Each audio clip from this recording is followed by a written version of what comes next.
So, as promised, after the first episode that showed all of the ways the press were happy to publish provable lies, as long as it denigrated the political candidate they were opposed to, for the second episode, I wanted to show you how they would also engage in publishing propaganda to support candidates they approve of. And this episode was originally going to be multiple examples of that hypocrisy that showed the contrast between reporting when something happened on Trump's watch as opposed to Biden's. And trust me, there's plenty of that material. But as I started researching this one topic, I ended up down an insane rabbit hole. And there was so much to cover, so much hypocrisy, and the realization that an issue that pertains to human rights had essentially been reduced to a political football by the media with little to no thought about the bigger picture. I thought I'll just do a whole episode on this. And so we enter the murky world of US immigration policy, and one of the phrases that dominated the way the media discussed it: kids in cages. I've been watching and occasionally writing about the way US immigration works for about 20 years, and my conclusions are that neither party has a handle on it. It's reasonable for a populace to expect that there will be some degree of immigration control enforced by their government. It's also unquestionable that there's something inherently perverse about deporting people that have done nothing wrong after their initial border hop and have put down roots in a community, maybe even had children. I've seen presidents from both parties try and solve the issues around it, and I've seen them all fail in different ways, but not so different that you could ever say the approaches that have been tried are drastically different in my lifetime, at least. And so the problems that you face today with the border issues and the immigration crisis, and again, whatever language you want to use to describe it, they all have their roots going probably way back, but certainly under George Bush Jr.'s Operation Streamline, I think, was where things really started to get out of control, and that was a big part of it. But you can go and read about that in your own time. This is going to be a long one, so I don't want to drag it out any more than I have to. Let's instead go to giving you the context for why the phrase kids in cages became so popular during the Trump administration years, and then let's get to the inherent hypocrisies around adopting that phrase solely for the purposes of attacking Trump.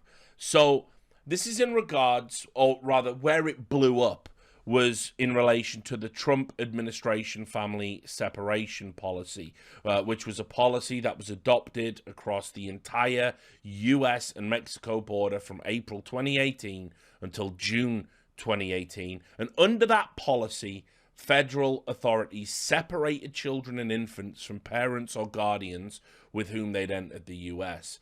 Now, it goes without saying, my personal opinion of this policy is that it's fucking awful. It's not one I would have supported or agreed with, and certainly I'll elaborate a bit more on it why. But let's just also add that the Department of Justice on May 7th, they trumpeted all of the immigration policies in a pretty fucking tasteless statement they put out, which said, "Today, we are here to send a message to the world. We're not going to let this country be overwhelmed. People are not going to caravan or otherwise stampede our border. We need legality and integrity in the system, and that's why the Department of Homeland Security is now referring 100% of illegal southwest border crossings to the Department of Justice for prosecution, and the Department of Justice will take up those cases. I have put in place a zero-tolerance policy for illegal entry on our southwest border. If you cross this border unlawfully, then we will prosecute you. It's that simple. If you smuggle illegal aliens across our border, then we will prosecute you. If you are smuggling a child, then we will prosecute you, and that child will be separated from you as is required by law." So there was a very unapologetic stance to this zero tolerance policy. That was the language that was being pushed out by the Trump administration at this time. And as I said, I find statements like this to be repellent because there's a lot of dehumanizing language in that. And regardless of whether or not you want a strong border, regardless of not how robust your immigration policies are, at the end of the day, these are still people trying to, make this crossing and make better lives for themselves. And if you were in their position, you might very well do the same thing. So I agree, there has to be active deterrence to ensure people don't attempt to make a dangerous journey to come to the US border in the first place, especially just when you consider from a safety perspective, thousands of immigrants die attempting to make that journey every year. But once the journey has been made and people are being processed, it seems unreasonable to then take the children away from whoever they've made the crossing with. But as you'll soon see, critiquing that policy with the phrase kids in cages, well, that's a fucking fool's errand and very stupid indeed. And we'll outline why in just a moment. It's also got to be said, it's not clear how many children were separated during this time that the policy was active, which isn't to be flippant or trivial, but again, as we'll get to, there's an inherent hypocrisy about crying about these particular numbers given past administrations. And the number that they went with, that was the national news story, was a number of 2,737 children. Other sources suggested the final toll was closer to 4,000, maybe even north of that. And the Biden administration also added and made the point that under Trump, 1,400 adults who had brought children with them were deported without their children going back with them. So these numbers are unquestionably shocking. But the waters get incredibly muddied when government bodies are making claims that a not insignificant number of illegal immigrants are trying to enhance their chances of being granted asylum by bringing children that are not their own. So according to ICE Director Mark Morgan, 1,126 families apprehended at the southern border presented indications of lying about being a family. So essentially, the Trump policy was a typically clumsy, unempathetic way of addressing a growing problem that in doing so actually ended up hurting children. It did separate some families, and it's been argued by some legal scholars it violated children's human rights. So I totally get the outrage. But what I don't understand is, first of all, where the outrage has gone now. Well, I do understand it, obviously. And where was the outrage previously? Because certainly there have been grounds for that level of media outrage in the past. And again, especially revolving around kids in cages. So that policy lasted a total of 3 months before a combination of the terrible optics and the fact it was a critical failure in terms of addressing the problems it would supposedly fix. It led to the Trump administration cancelling it on the 20th of June. And also, for whatever it's worth, despite the policy being framed as the machinations of the Orange Man, an extension of his personal malevolent racism, a 2020 report by the Inspector General of the Department of Justice, Michael E. Horowitz, who was appointed by President Obama, stated it was a policy driven by Department of Justice officials. The New York Times summary said, the 5 U.S. attorneys along the border with Mexico, including 3 appointed by President Trump, recoiled in May 2018 against an order to prosecute all illegal immigrants, even if it meant separating children from their parents. They told top Justice Department officials they were deeply concerned about the children's welfare. But the Attorney General at the time, Jeff Sessions, made it clear what Mr. Trump wanted on a conference call later that afternoon, according to a 2-year inquiry by the Justice Department's Inspector General into Mr. Trump's zero-tolerance family separation policy. We need to take away the children, Mr. Sessions told the prosecutors, according to participants' notes. One-handed in shorthand, if care about kids, don't bring them in, won't give amnesty to people with kids. Rod J. Rosenstein, then the Deputy Attorney General, went even further in a second call about a week later, telling the 5 prosecutors that it didn't matter how young the children were. He said that government lawyers should not have refused to prosecute 2 cases simply because the children were barely more than infants. Those 2 cases should not have been declined. John Bash, the departing U.S. attorney in Western Texas, wrote to his staff immediately after the call. Mr. Rosenstein instructed that, per the AG's policy, we should not be categorically declining immigration prosecutions of adults in family units because of the age of a child.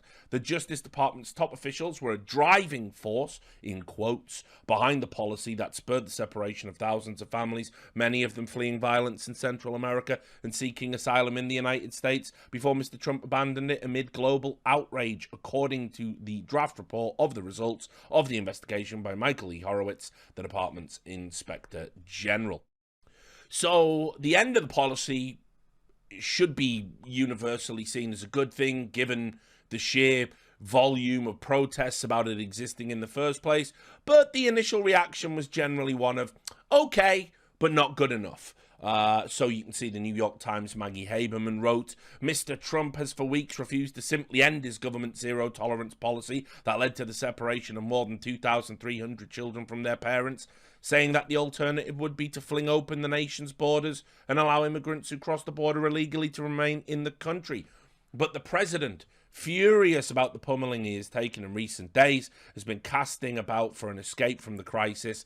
People familiar with his thinking said officials at the Department of Homeland Security preparing the executive order that is designed to end the family separations. While Mr. Trump's actions appear to stop short of calls for an end to the zero-tolerance policy, it will be a remarkable retreat for a president who has steadfastly refused to apologize in almost any other context, and it would be a testament to the political power of the images of the immigrant children to move public opinion. Yes, we love using images to move public opinion. More on that in just a moment.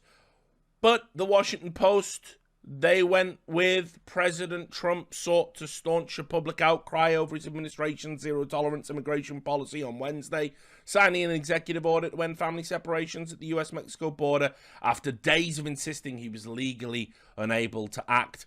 Trump's abrupt reversal, contradicting his own aide's defense of the practice, signaled a political retreat after an international backlash over images of hundreds of children being taken from their parents and held in cage-like detention facilities.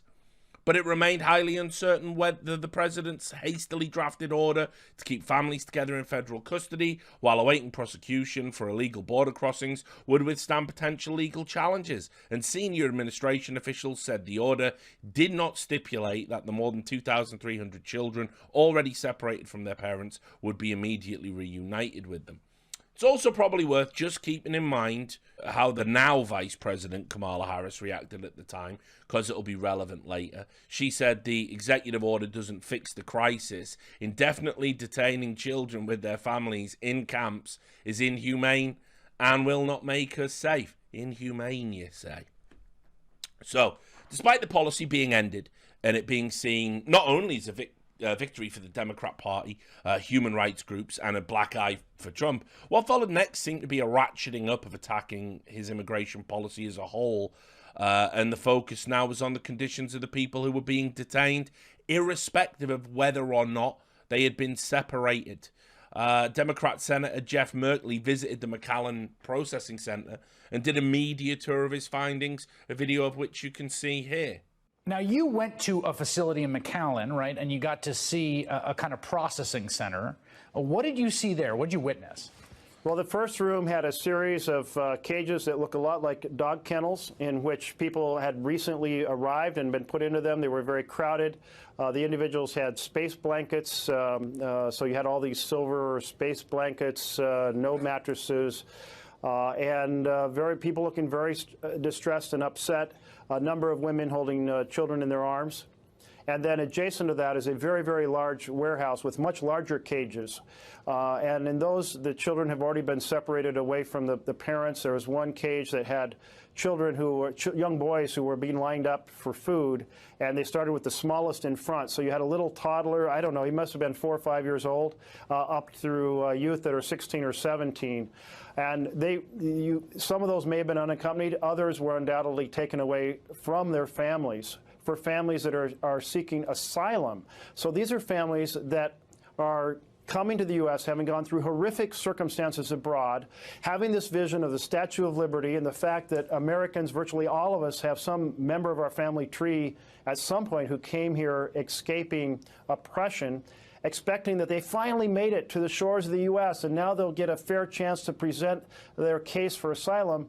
And instead, they go through a new trauma with their children ripped out of their arms, sent away to they have no idea where, no idea where they are going, no idea how to contact their children. It's hugely stressful for the parents for sure, but think of the trauma to the children who know nothing about this new land except the security of their parents, and they're torn away from them. And then Vanity Fair ran a piece on the same day that read, the whole tour was shocking. And by now you've likely seen the handout images from the government, the mylar blankets, the mattresses on the concrete floors, and the cages. And that's what they were, cages. But there's something you didn't see. It wasn't in the handout photos or the video of us getting led around. It was something I'll never forget.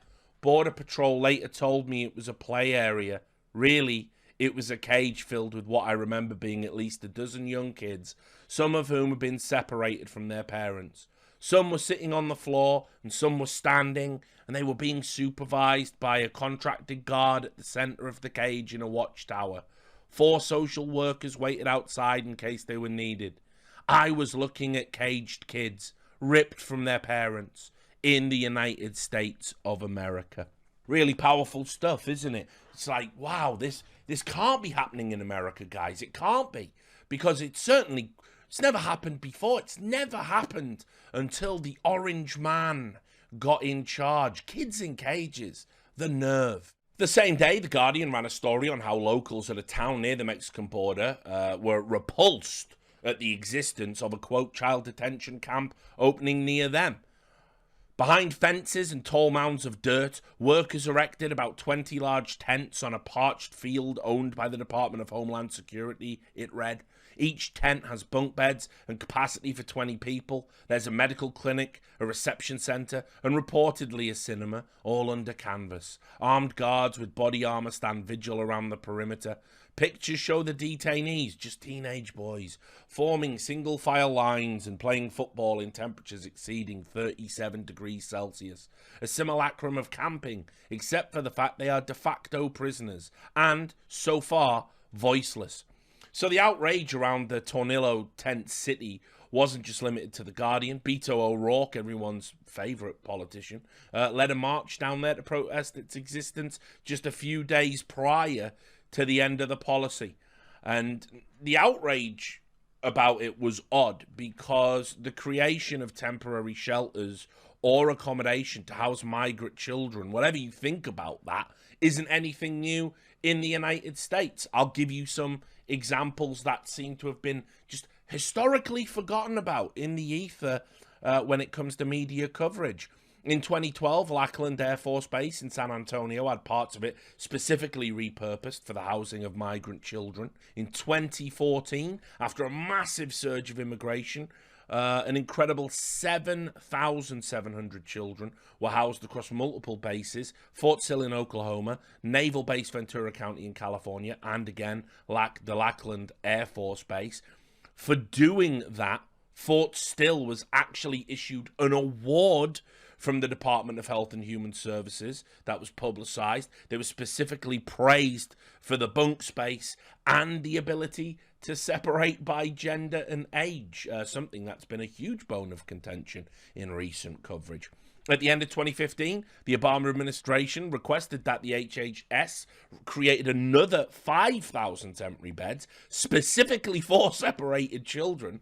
And that was in addition to the existing 8,400 unaccompanied children already in the system, which was the highest in the history of the program until the current Joe Biden administration. And just one more, in January 2016, more unaccompanied children requiring beds were added to that. So you can see the Holloman Air Force Base had to prepare another 400. And you can even see a video of that here, courtesy of KRWG News. According to a spokesman for Health and Human Services, the children will stay at the temporary facility for an average of about 32 days before they can be reunified with a parent or sponsor already in the United States. And most of the children here already have a sponsor in mind. While at Holloman, the children are keeping busy on a strict schedule with recreational and educational activities.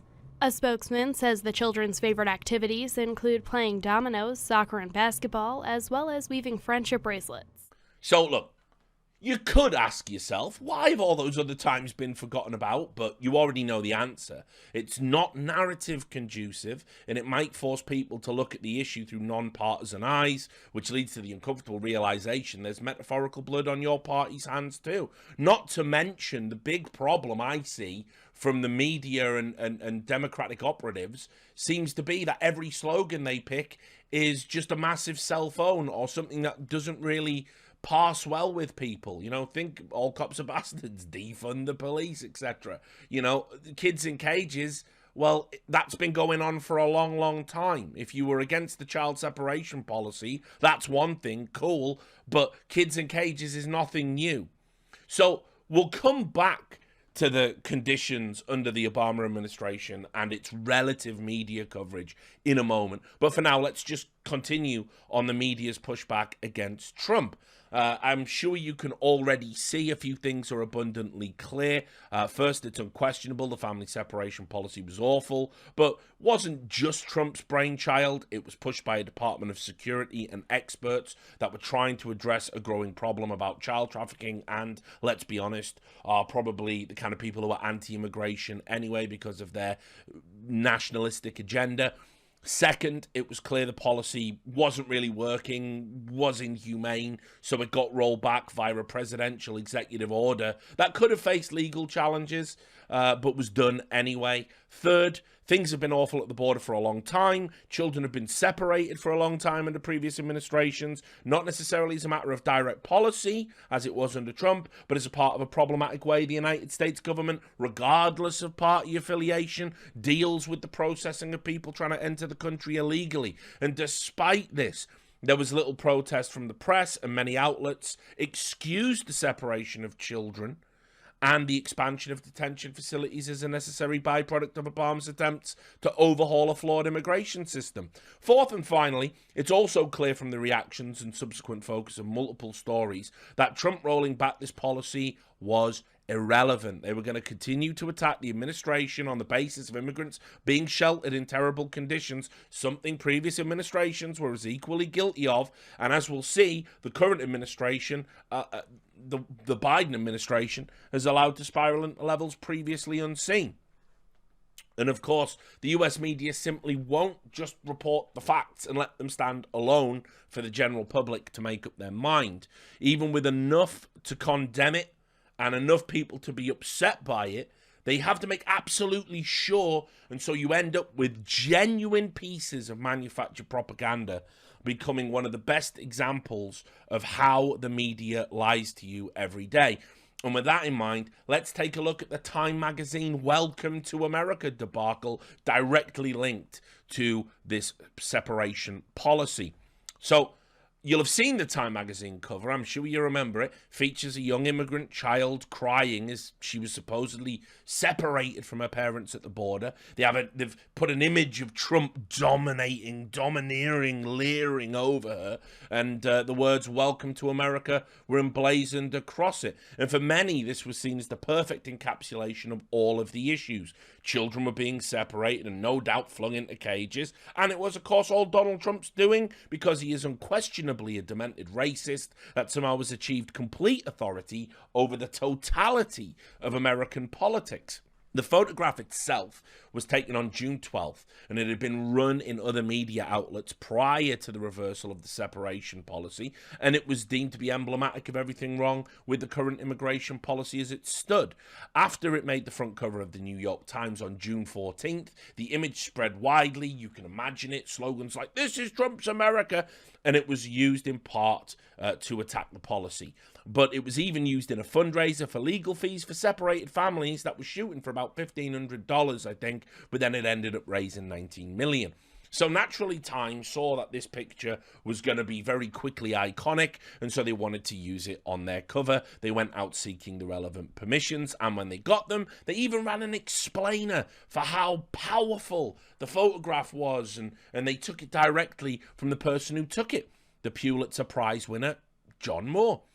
And so he said, "This one was tough for me. As soon as it was over, they were put into a van. I had to stop and take deep breaths," said Moore, describing his reaction to the scene of a 2-year-old Honduran girl crying as her mother was being detained in McAllen, Texas.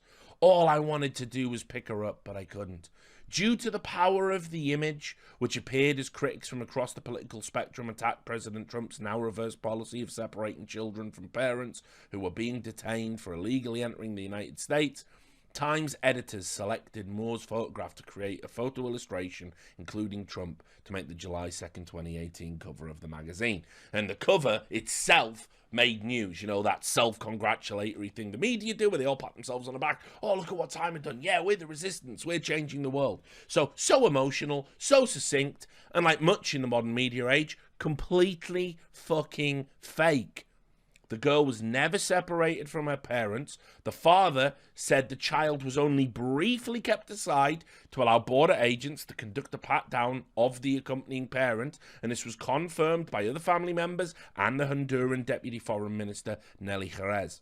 They would even have to issue a correction in Time for the original accompanying gallery and story, which read, the original version of this story misstated what happened to the girl in the photo after she was taken from the scene. The girl was not carried away screaming by US Border Patrol agents. Her mother picked her up and the two were taken away together.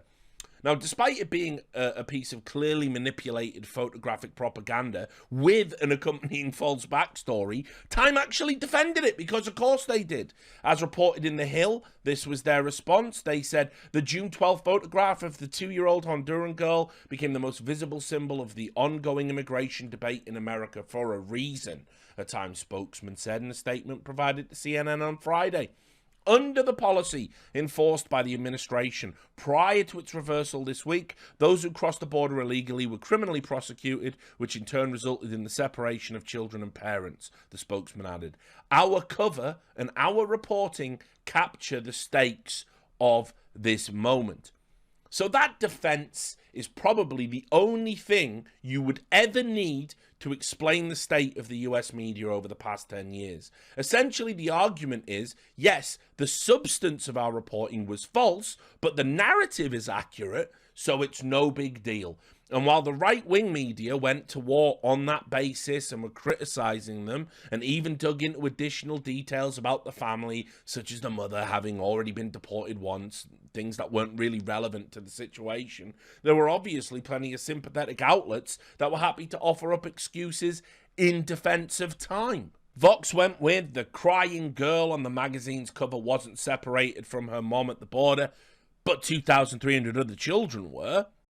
The Washington Post published extracts from an email from the photographer who said the picture is a straightforward and honest image showing a distressed little girl whose mother was being searched by border officials. I believe this image has raised awareness to the zero-tolerance policy of this administration.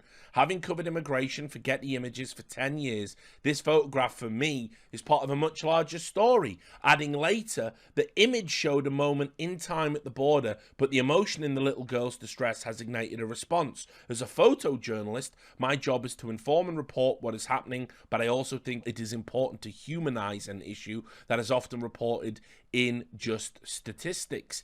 NPR dismissed this issue as just a mere complication. CNN said the fault lay with the critics. Staggering. They wrote, Moore, the photographer, told CNN, he never claimed the little girl was taken away from her mother.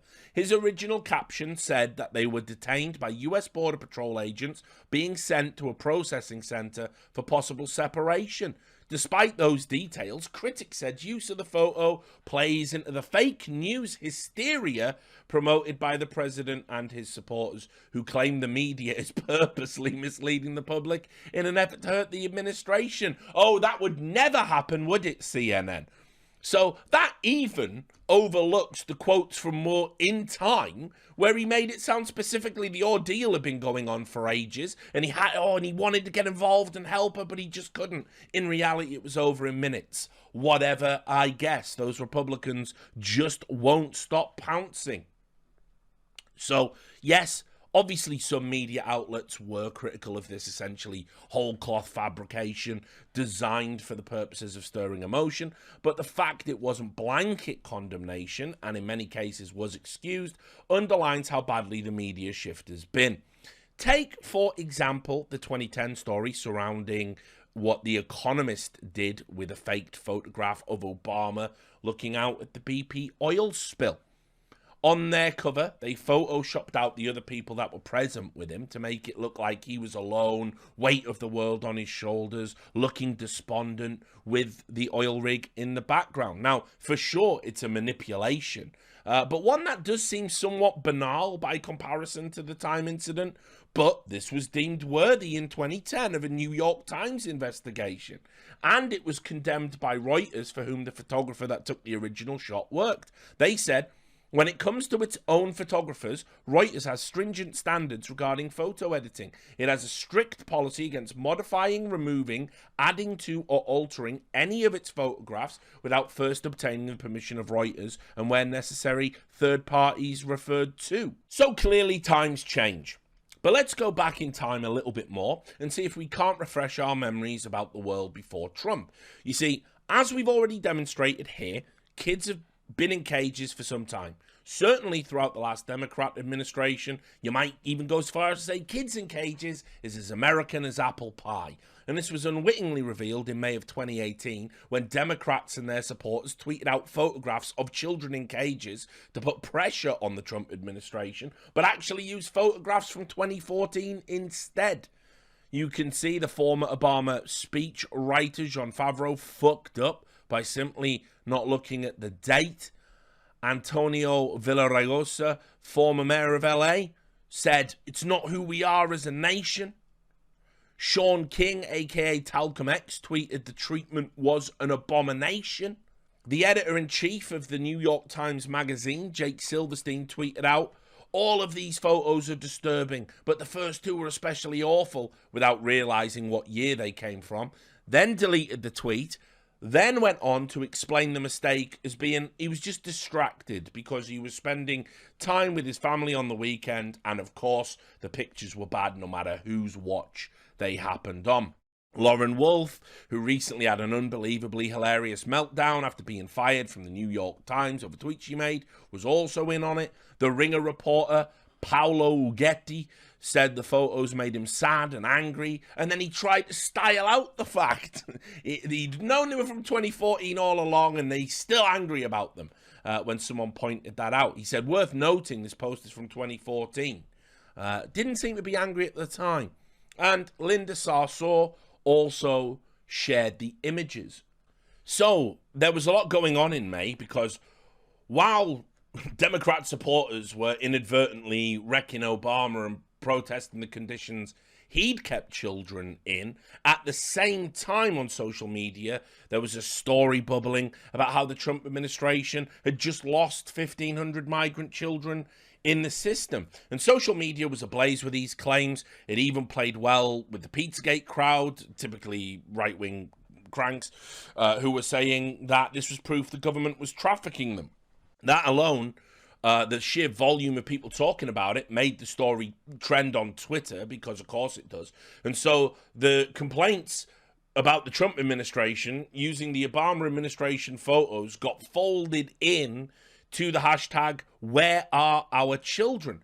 Now, of course, none had actually been lost. Instead, it was simply that the sponsors caring for the children hadn't responded to agency calls. As The Independent would clarify, and it was also confirmed in the New York Times, HHS Deputy Secretary Eric Hagen put out a statement on Monday claiming that the children were not lost. Their sponsors had just failed to answer checkup calls from the agency. The agency makes these calls 30 days after the kids are placed in their new homes out of an abundance of concern for the welfare of the children, Mr. Wagner said in a press briefing. The children are often placed with sponsors who are undocumented immigrants themselves, and thus they are reluctant to answer calls from federal immigration enforcement. There's no reason to believe anything has happened to the kids, he said, emphasizing that the children are no longer in HHS custody once they're placed with sponsors and therefore not in cages. The Independent also added, "Is losing track of unaccompanied children new?" Well, no. According to experts, federal agencies have had trouble keeping tabs on these kids for some time. In fact, a 2016 Inspector General report showed the federal government could only reach 84% of the children it placed with sponsors that year. More than 4,000 went unaccounted for. There have been a lot of complaints for the last couple of years regarding the policies for kids coming across unaccompanied, Mr. Siskin told The Independent. So that hasn't changed that much since the Trump administration got in. I'm of the opinion that all of this embarrassment in May was a factor in the full court press you would see in June. But you see, I'm just a no-good conspiracy theorist. And speaking of conspiracy theorists, what's even more ridiculous is that Rachel Maddow, the Russian watchdog, actually used those Obama-era images that had been resoundingly debunked in May again in September of the same year on her MSNBC show. She said, in terms of permanent damage done to humans, in terms of the severity of the damage deliberately done to humans, the Trump administration, no matter what else they do, they will never even get out from the shadow of the fact that they really did, as a policy and a deliberate practice, they really did take kids away from their moms and dads. They outfitted the kids with Mylar blankets and a lump of padding that was supposed to qualify as a mattress, and they told them to sleep on the floor. And while she said that, yes, images from Obama-era detention centers. Incredible. So I'm hoping now you're starting to realize kids have been separated from parents, even if it wasn't legally codified in a deterrent-based policy, and they've been placed in temporary facilities that are tantamount to cages or cells for some time. So the phrase kids in cages being used as a catch-all for the Trump administration's approach to immigration enforcement in recent years is just silly. And the fact it wasn't used to describe near identical practices years ago is sillier still. One last piece of information on that point. You've heard the McAllen base be brought up a lot this episode, but it's worth pointing out the facility was widely criticized for its conditions in 2014 when Obama was dealing with an unprecedented wave of immigration at the border. And it was actually Breitbart, trigger alert, that blew the whistle on those conditions at McAllen Station. But to their credit, the Washington Post did a follow-up at the time with video footage from inside the facility. They actually summarized that situation in a 2020 article addressing, if you can believe this, whose kids in cages were actually worse, Republicans or Democrats. In it, they would admit that despite the problems being mostly the same, it wasn't until 2018 these were recognized as being cruel and un-American. It reads, the government acquired an empty warehouse a few blocks from the McAllen station and converted it into a sprawling new facility that opened in July 2014, a place that had capacity for 1,500 detainees. The new Central Processing Center, or CPC, was clean, spacious, air-conditioned, and a major improvement over the cramped detention cells and sweltering garages. To keep different demographic groups safely apart, a standard practice in detention settings, back to that, the US Border Patrol used chain-link fencing to create partitions in the cavernous warehouse. One area was designated for teenage boys, another for mothers with small children, another for entire family groups, and so on. Chain-link fencing was cheap. It allowed for good ventilation and carried the benefit of allowing agents to supervise the entire facility by affording them full visibility in the enclosures. Its grim industrial appearance, however, was redolent of a livestock operation rather than a humane facility. Migrants and some agents soon derided it as La Perrera, the dog kennel. The facility was controversial at the time, but it wasn't until Trump's zero tolerance episode in spring 2018 the facility came to symbolize the kind of administrative cruelty associated with the intentional separation of children from their parents by the government. Now, that's just a staggering series of paragraphs, isn't it? Because you can see how they've said, actually, the cages were an improvement on prior conditions, that the separation of people into different demographic groups isn't as problematic as it's been made out in the Trump era, that actually chain link fencing is cheap, it's good for ventilation. And yes, people did say it looked a little bit like a dog kennel, but really, Was it that bad until there was a policy of family separation in 2018 for 3 months? And of course, the answer, if you're logically, morally consistent, is, well, of course, yes. If the kids in cages are the problem, it doesn't matter how they get in the fucking cages, does it? They're in cages. And so you can see immediately the media trying to wrestle with this, the fact that there is no getting away from US immigration history, what the Obama administration had done, and all the records thereof, including on the same publications that are now trying to reframe it as being necessary and okay at the time, but very different now. In the 2020 election build-up, kids in cages was front and center once again. Michelle Obama's keynote address at the Democratic National Convention brought up the use of cages while speaking about how important it was for Biden to be elected. She said, "They watch in horror as children are torn from their families and thrown into cages." Now, even the Associated Press had to call this one out in their fact check. They said the reference to cages is misleading and a matter that Democrats have persistently distorted. My, oh my, haven't they just?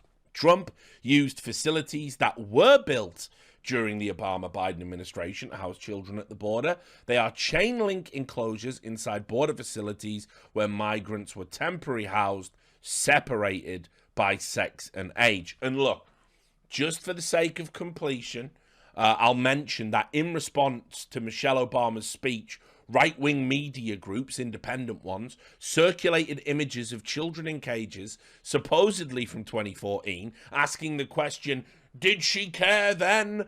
And of course, because everyone's fucking stupid, they used images from 2019, very much from the Trump era, so a full circle of cell phones. Well done. So, obviously, with kids in cages and photos of kids in cages stirring up the emotions it probably should. It was obviously going to be front and center, wasn't it, in the presidential debates. And so when they came rolling around, Trump and Biden went head to head. Biden criticized the separation of children from parents and said it violates every notion of who we are as a nation. Trump pointed out that it was Obama, with Vice President Biden at the time, that built the cages. You can see the now viral clip of who built the cages, Joe, here, courtesy of some highlights put together by Politico. Locate the parents of more than 500 children. So how will these families ever be reunited? Children are brought here by coyotes and lots of bad people, cartels, and they're brought here, and they used to use them to get into our country. We now have as strong a border as we've ever had. We're over 400 miles of brand new wall. You see the numbers, and we let people in, but they have to come in legally, and they come in through But merit. how will you reunite these kids with their families, Let me just tell you, Mr. President? they built cages. You know, they used to say, I built the cages, and then they had a picture in a certain newspaper, and it was a picture of these horrible cages, and they said, look at these cages. President Trump built them, and then it was determined they were built in 2014. That was him. These 500-plus kids came with parents. They separated them at the border to make it a disincentive to come to begin with. Big, real tough. We're really strong. And guess what? They cannot, it's not coyotes didn't bring them over. Their parents were with them. They got separated from their parents. And it makes us a laughing stock and violates every notion of who we are as a nation. Let me ask you a follow-up Kristen, question. they did it. We changed the policy. Your response they to that? They did it. We changed. did not They built the separate cages. the Who built the cages, Joe? Let's talk about what Who we're built the talking about. cages, Let's Joe? talk- But there was a lot of duplicity going on. The reality is that, sure, while there was never an Obama-Biden era child separation policy, and that generally when children were separated from families, they typically were only separated for approximately 30 days on average, Biden still wanted to distance himself from all the issues with the Obama immigration crisis that they faced. And in a September debate, I think he said, what Latinos should look at is comparing this president to the president we have is outrageous, number one. We didn't lock up people in cages. We didn't separate families. We didn't do all of those things, number one. This was a flat-out lie that PolitiFact reluctantly checked by musing on the semantics of the word cage. So, despite all the historical context I've provided, including proof that kids were indeed put in cages under the Democrat Party and until now record numbers, a curious thing happened. The media, who are now armed with their new fact checkers, which are just Trump contradictors, they went into overdrive to explain all of the context and all of the reasons why this time was worse, mostly focusing on the argument it was okay to put kids in cages as long as they had traveled alone and not with a family first, even if we know that sometimes children were indeed separated from family under the previous administration too. Washington Post went with, it's true Obama built the cages at the border, but Trump's zero-tolerance immigration policy had no precedent. Again, not true. There was numerous things brought about in the George Bush era that were also at the time referred to as zero tolerance. Again, you can go look that up. The LA Times went with, the Obama administration did build the cages Trump alluded to. The facility Trump mentioned was built with chain link fencing by the Obama administration in 2014 in a warehouse in Arizona. The makeshift shelter was built in response to an exodus of unaccompanied immigrant children from Central America, but those children did not arrive with their parents. They were unaccompanied. The shelter was not being used as part of the child separation policy, and U.S. border agents did not separate those children from their parents. Did the Obama administration separate families at the southern U.S. border? Yes, US border officials did separate children from their parents on occasion, but it was not widespread or systematic as it became under the Trump administration, particularly during the zero-tolerance policy, the 3 months, which was meant to deter migrants from seeking refuge in the US. CNN went with, while separations did occur under Obama, it was only done under exceptional circumstances and was not a result of a blanket policy. Under past administrations, some border crossers were occasionally criminally prosecuted and were thus separated from their families. Separations did sometimes occur under Obama, but they were non-routine and much less frequent, according to immigration experts and former Obama officials. Examples include those who were the parent were being criminally prosecuted for carrying drugs across the border or for other serious crimes aside from illegal crossing. Separations also sometimes occurred when human trafficking was suspected, and those where authorities could not confirm the connection between the child and the adult. Under the Trump administration, separations occurred under the controversial zero-tolerance policy. Well, the good news for people who hate seeing human beings in cages is that Joe Biden won the election. So naturally, that practice is going to stop as soon as he's got settled and situated. Well, no. Instead, buoyed by all the loose talk issued by him on the campaign trail and the media coverage that came with it, there was a surge at the border, the likes of which hasn't been seen before, and one that's led to a humanitarian crisis that we'll cover the specifics of probably in another episode. But now, I'll just give you the numbers that were reported by The Economist in their March article entitled, Joe Biden Faces a Humanitarian Crisis at the Southern Border. They said 30,000 people under the age of 18 were trying to cross without a parent, and there would be a predicted 120,000 to arrive by the end of the year. There was also 400,000 encounters at the border with potential migrants between October and February, which were the highest levels since 2006. And as of August this month, the number of minors in custody were far higher than they'd ever been under the Trump administration. August 4th saw 834 unaccompanied children taken in by the Customs and Border Protection Agency, the highest daily total since Biden was elected. And in April, there were 22,000 unaccompanied children in facilities across America, with that number, sure, dropping down to 14,523 by July. The laws as they stand are that for minors, at least, they can only be held in CBP facilities for 72 hours before they are transferred to shelters run by the HHS. Some people have suggested, some human rights lawyers, that actually under Biden, they're being kept for longer than that. But overall, that is something that the Biden administration does seem to try and be working through, but they're completely just swamped at the moment, and they are really struggling to deal with this problem. Just to also give you an idea of the scope, the problems that they're having with the sheer volume of unaccompanied children that are, of course, going to be put into facilities, and we all know what they look like. This has been reported by the Associated Press, and The Guardian tried to summarize it, and they said, the Biden administration is holding tens of thousands of asylum-seeking children in an opaque network of some 200 facilities that the Associated Press has learned spans 24 states and includes 5 shelters with more than 1,000 children packed inside. Confidential data obtained by the Associated Press shows the number of migrant children in government custody more than doubled in the past 2 months.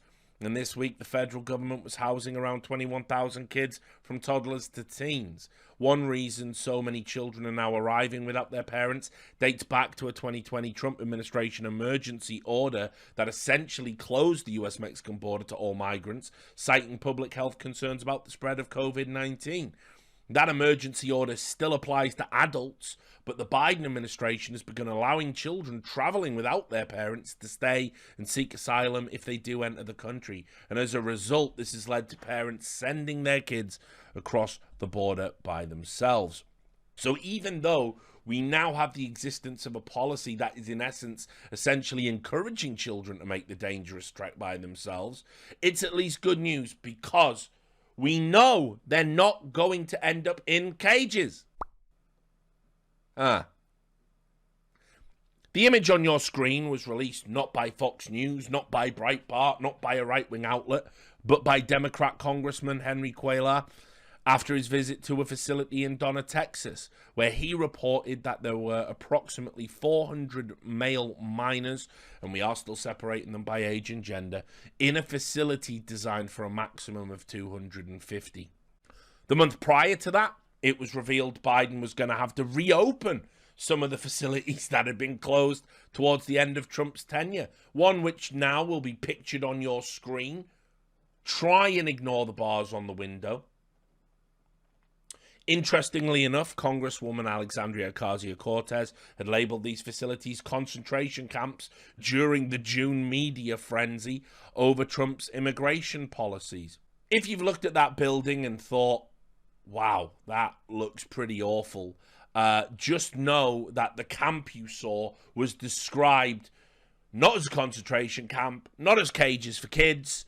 It was described as a migrant facility for children by the Washington Post. That was just on Twitter, but in the accompanying article with the similar headline, they explained this was different to Trump-era cruelty, even though it had received criticism from immigration lawyers, because it had all the necessities for recreation, education, and care the children would need. Mark Webber, a spokesman for the Department of Health and Human Services, the agency that oversees services for migrant children, said the Biden administration is moving away from a law enforcement-focused approach that the Trump administration had to a more child welfare one. And at the 66-acre site, groups of beige trailers encircle a giant white dining tent, a soccer field and a basketball court. There is a bright blue hospital tent with white bunk beds inside. A legal services trailer has the Spanish word bienvenidos, or welcome, on a banner on its roof. There are trailers for classrooms, a barbershop, a hair salon. The facility has its own ambulances and fire trucks, as well as its own water supply.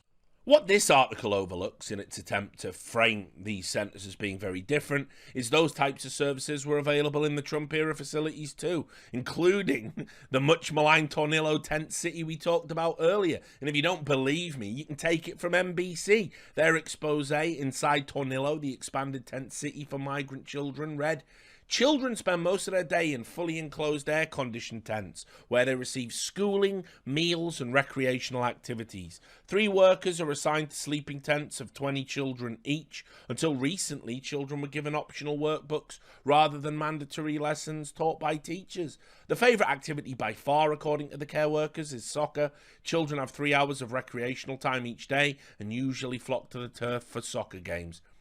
Touring the sleeping tents, one finds birthday balloons, art projects, and toys made of yarn dangling from the bunks. Some have Bible verses and hand-drawn pictures of home with the words like Honduras spelled across them. Lining the soccer field are trailers labelled for the services they offer for the children.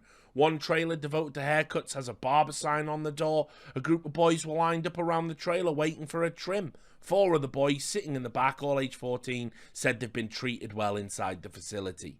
So yeah, I'm sure we're going to see Beto outside the facilities that have reopened under Biden very shortly.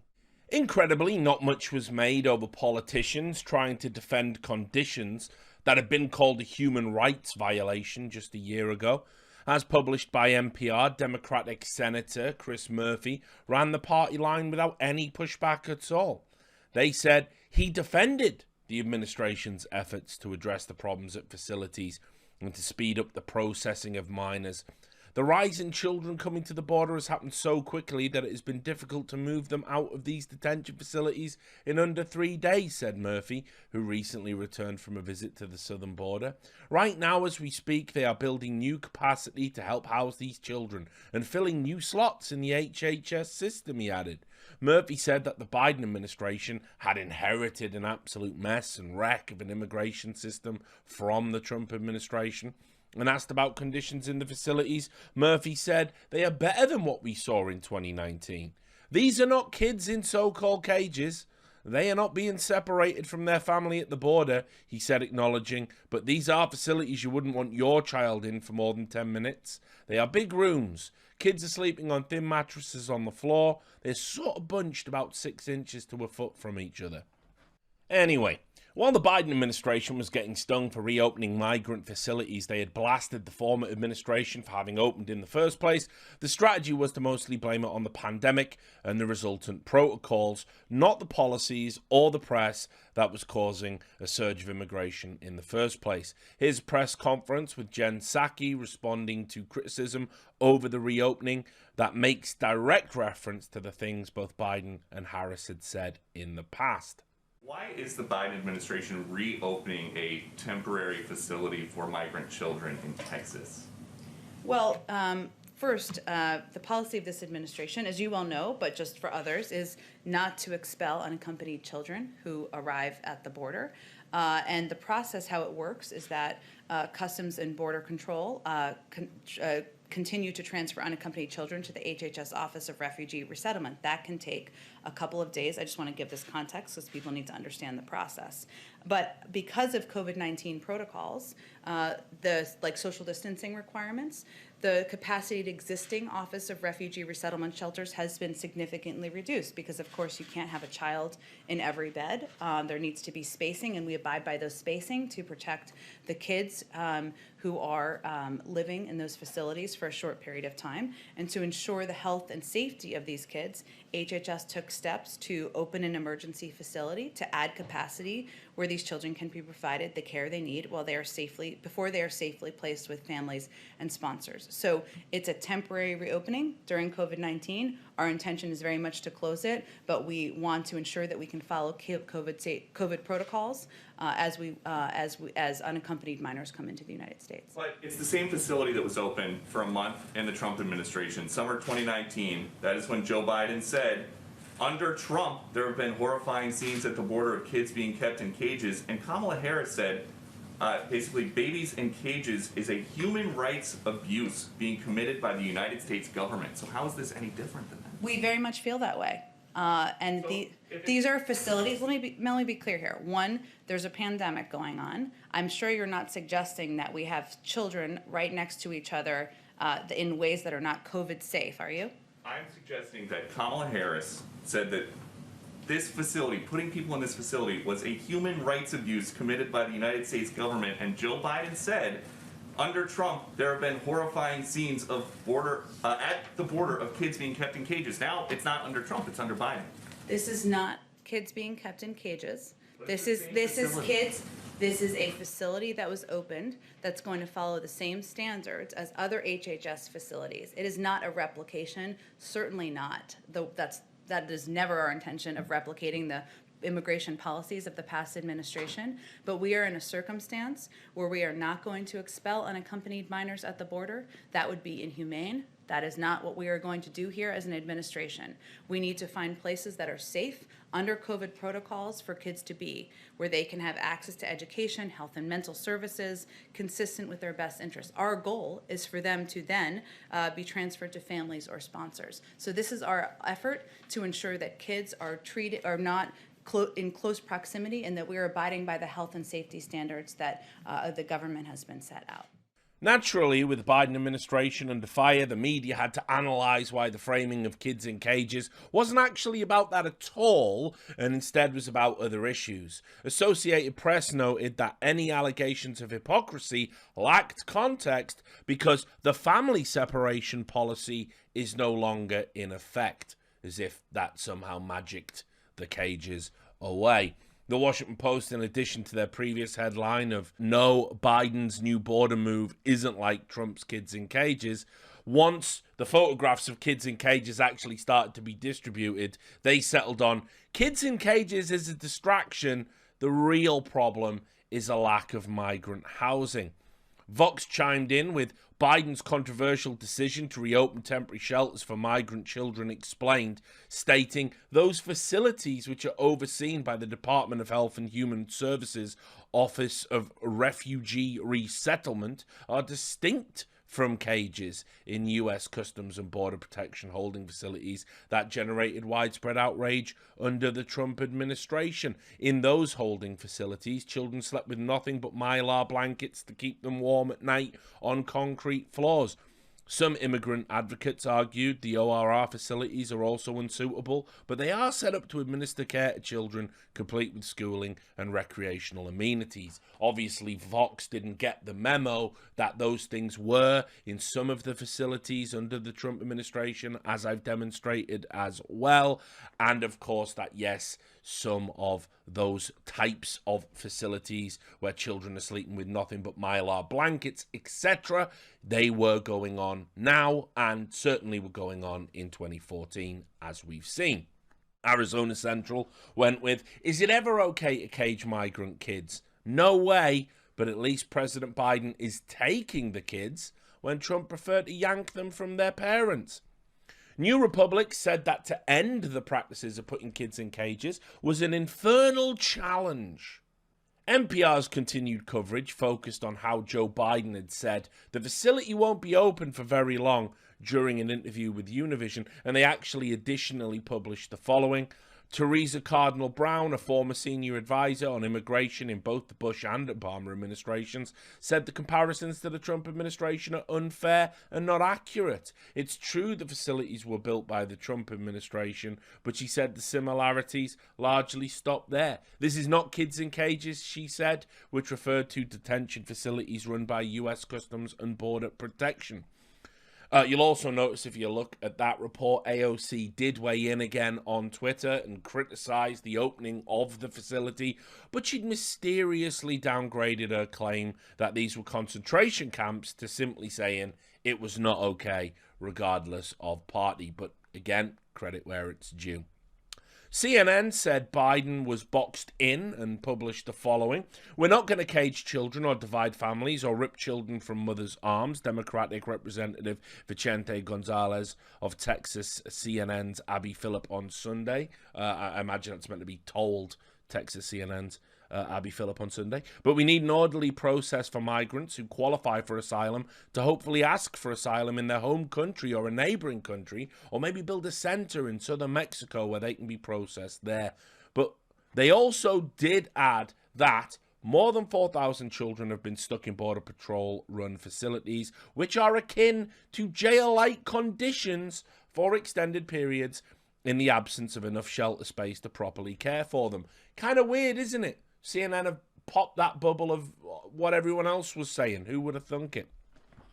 In reality, the optics, much as they had done for Trump, were starting to simply make the position unspinnable. You can't spend 2 years raving about the horrors of kids in cages and then put kids in cages. Even Democrat politicians wanted answers as to why this was happening, yet despite claims there was no continuation of the deplorable conditions under Trump, the Biden administration actually blocked lawyers from going to the facilities to see what conditions the children were being housed in. As the Associated Press reported, officials barred non-profit lawyers who conduct oversight from entering a Border Patrol tent where thousands of children and teenagers are detained, and federal agencies have refused or ignored dozens of requests from the media for access to detention sites. Such access was granted several times by the administration of President Donald Trump, whose restrictive immigration approach Biden vowed to reverse. Curious. Also in the Hill, the administration's goal is to quickly move children out of CBP custody and into sponsor homes or HHS facilities where they have access to educational, health and legal services, but the border surge is straining the system, and media reports indicate children are being kept for days longer than is legally allowed in CBP cells, meant for adults. That development has undercut the Biden administration claims that it's implementing a more humane immigration policy than Trump, whose zero-tolerance policy separated parents from their children and provoked outrage for detaining children in poor conditions at the same CBP facilities. White House Press Secretary Jen Psaki has faced a daily barrage of questions about why the administration will not release pictures of the overcrowded facilities and why reporters are being denied tours of the facilities that were allowed under Trump.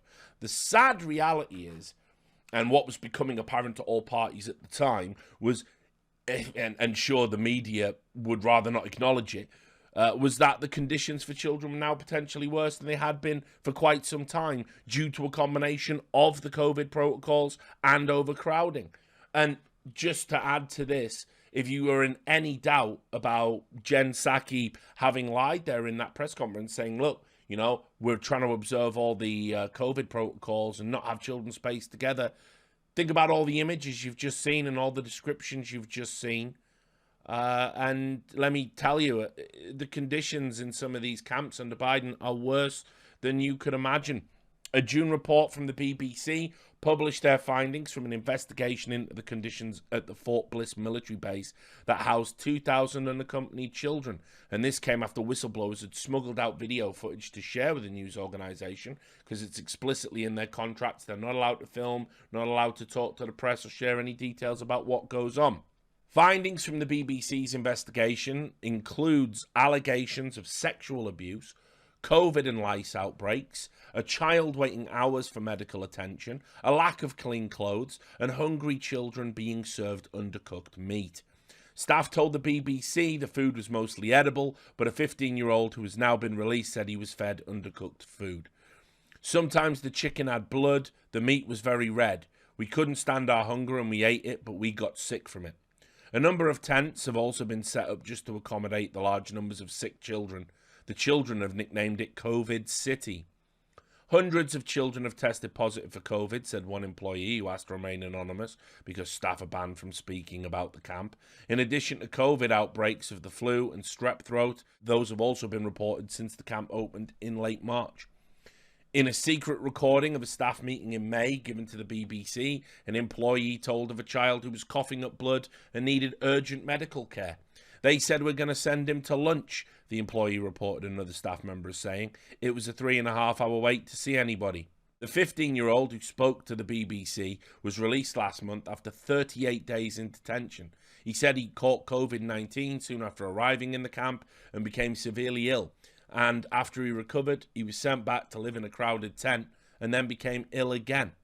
When we went to ask for medicine, they gave us dirty looks and they always laughed among themselves, said the boy, who preferred to remain anonymous. Lice has been rampant, an employee told the BBC, and one of the major shortages has been lice kits. Staff said a tent of around 800 girls was locked down last month because of lice. There are reports of staff sexually abusing children at the Fort Bliss camp. At a camp training session secretly recorded by a staff member and shared with the BBC, an employee had voiced concern. We've already caught staff with minors inappropriately, she said. Another employee told the BBC that the Department of Homeland Security had spoken to staff about a potential rape. DHS mentioned there was a rape. They are giving the girls pregnancy tests, she said. And I heard the other night that another contractor was caught in a boys' tent. You know, doing things with him. Now, look, I won't lie to you. The media covered this. Of course they did. The tone of the coverage, though, was somber, professional, lacking any of the sort of hysteria that had been the go-to of the Trump years or any of his immigration policies or scandals. There was no lamenting about who we are as a nation, nor was there a procession of think pieces about how this is Biden's America. No, instead it was by the numbers, factual reportage full of restraint. Now, what if I also told you it wasn't isolated to just one facility? What if I told you another facility had been closed for appalling conditions in Houston? ABC published a report on the conditions there. Quote, Cesar Espinoza, the executive director of migrant civil rights organization FIEL, toured the facility in recent weeks as part of his work to ensure humane treatment for migrants, and said he saw desperation in the girls' faces that was unbearable and incredible. Espinoza said the warehouse space was filled just with cots, where the girls were not even allowed to get up unless it was to shower or to use the restroom. Even their meals were delivered to them in their cots. The girls were more treated like merchandise rather than treated as human beings, as people who just went through a very traumatic experience, Espinoza said. I would not allow my 15-year-old sister to go and volunteer in a place like this because I don't know what she was going to see. Children there also had to use plastic bags as toilets. So now you realize the conditions in these places are as bad as they ever have been, and the administration has done all it can to shut out the media because it understands that images such as this one are not going to play well no matter how much you try and dress it up as being an improvement. But I implore you guys, go and Google all of these happenings and see for yourself just how Spartan the coverage is, and then compare it to blanket coverage of every Trump tweet or tick. And the silence is deafening. And I kind of feel this one warrants the same kind of outrage from the media, especially, as of August, we're now starting to see lawsuits coming in for the conditions these children have had to live in. You can see here, Biden administration violating decree on migrant children, court filing says. Oh, and what the lawsuit also reveals is that while Biden isn't separating families at the border a la Trump, he's currently keeping unaccompanied children away from families and relatives as the wheels of his department turn almost as slow as the hamster wheel in his brain. There was this report in CBS News. 2 Honduran brothers reported being held at the Pecos site for 65 days, despite having an uncle in Houston willing to care for them. Every day I wake up and feel very sad. I'm frustrated because I see other kids leave before me, the oldest brother, who was 15, said in court testimony. Another migrant girl housed at the facility said her 15-year-old brother, who had been at the site for 60 days, became depressed because they were not being released to their relative. So ask yourself, is this inhumane? Is this un-American? Well, by the standards set, of course. But you never know because, again, outside of some modest reporting on allegations made in a lawsuit, the outrage machine is quiet. And that's because it was never really about kids in cages. In fact, as things stand in America, you're going to have to put kids in cages. I don't like it. It's the brutal reality because they won't fix their immigration system. So I'm not saying Trump wasn't more hardline and less empathetic. I'm very comfortable with those characterizations. And despite the worsening conditions and the growing numbers, we've not had a rash of child deaths like we did under Trump. Yet. But it seems incredible to me that journalists can't get it together to be as equally outraged that this is continuing under a Democrat administration, especially when the head of that administration said, if elected, he would end the detention of migrant children entirely, without explaining how. But now we have more kids in cages than we ever did under the last guy. And if you think this is all unfair to point out because it was really about the child separation policy, then ponder this. If we agree that a US federal agent taking a child away from a parent on the US side of the border is bad, how do we feel about a policy that actively encourages families to separate and send children alone on the Mexican side of the border? A feature in Politico covered just that and outlined the result is a new form of family separation. But instead of happening at the hands of federal agents in American government facilities, it's taking place family by family in camps. The fact that minors won't be expelled like everyone else is rapidly spread by word of mouth across the length of the border. And while many families choose to stick together, the pressure to separate weighs heaviest on the most vulnerable. Families who fear death, whether from persecutors who have followed them to the border or just from extreme hunger. Some final food for thought. Have you ever wondered how in all of the last years of the Orange Man and the start of Uncle Joe's glorious administration, there hasn't been many journalists, if any, who have gone after transcribing a sober take on the American system of handling immigration as a whole? And I guess asking what can be done about it. Instead, we've lurched from an extreme adverse reaction to Trumpian policy via way of ignoring Bush and Obama policies. And now we're in the process of finding qualifiers to explain away the many failings of the Biden administration. It's crazy.